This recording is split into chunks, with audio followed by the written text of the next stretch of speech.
Thanks very much, and can I thank you for the opportunity to open this very important conference. I must admit, as chair of the grandly called Business Innovation and Skills Select Committee, I was slightly mystified to open a conference on a subject that I've had very little parliamentary involvement in. However, I was told that the reason I got the invitation was that I had signed an early day motion, a relevant early day motion, some time in the dim and distant past, and I thought to myself I should be a bit more careful what I do. You never know that you get what you wish for.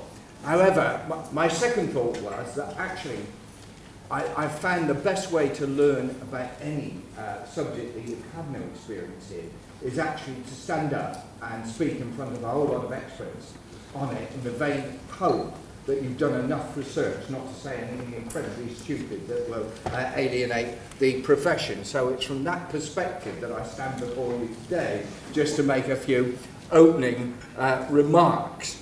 And could I just also make it clear that much as I want to learn more about this subject, I'm afraid I will have to leave immediately afterwards because there's a statement in the House at 3:30 that I have to be present for.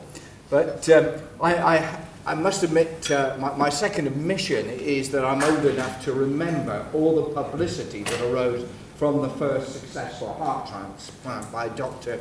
Christian Barnard. And I think in common with everybody then, I felt a sense of sort of awe. This was a quantum leap, you like, in medical science with enormous implications for people all over the world. And when I read the briefings that I received on this particular conference, I can only look with some wonderment at the actual progress that has been made since then. My next thought was that given the medical progress that has been made, it does seem to me that legislation and public policy has rather lagged behind the medical progress. When you look at the statistics of over 3,700 transplants carried out last year here, but because of a shortage of organ donation, 3 people a day die because of lack of a suitable organ donor. It makes you think, what is it that we should be doing in order to overcome this particular problem? And certainly I can't help but think in a lot of other areas of government policy, if we had a public policy that was allowing 3 people to die unnecessarily, there would be a huge media outcry about it. So I thought to myself, why isn't this the case? And on reading through the sort of medical ethical issues that lie behind it, I began to get some insight.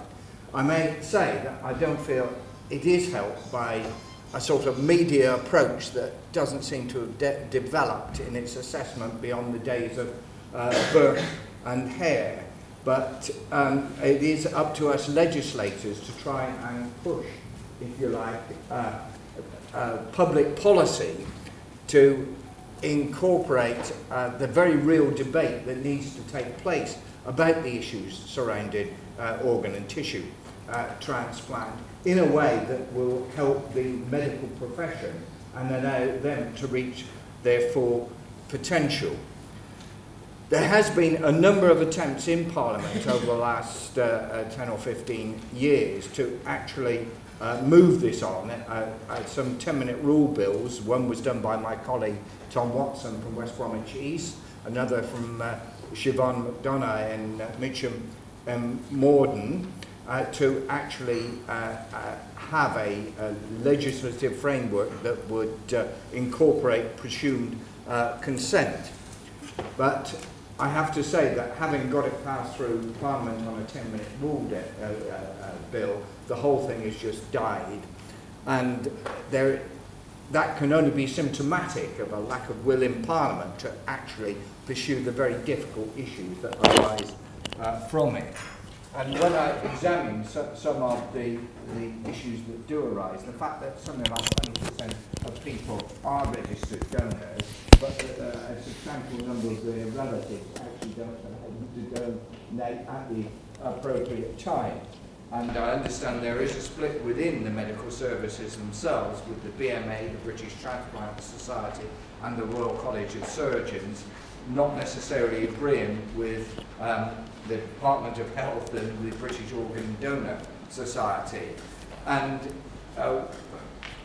whilst it appears that, according to polling, the great majority of the public appear to be in favour of presumed consent, there isn't the political will to drive the legislation necessary to make that a reality. I know where I stand on this. I'm in favour of presumed consent, but there does seem to me that there is a lot of work that needs to be done in Parliament in order to ensure that we do have the consensus of public opinion that would lie behind changes in legislation necessary to do this and help you as practitioners fulfil the huge potential that I'm sure is there, given the body of science and knowledge that you incorporate and taken forward. I hope that this conference today will take this forward again and will play its part in raising the issues necessary to stimulate public awareness and may in themselves lead to improvement in the level of registering for organ donations.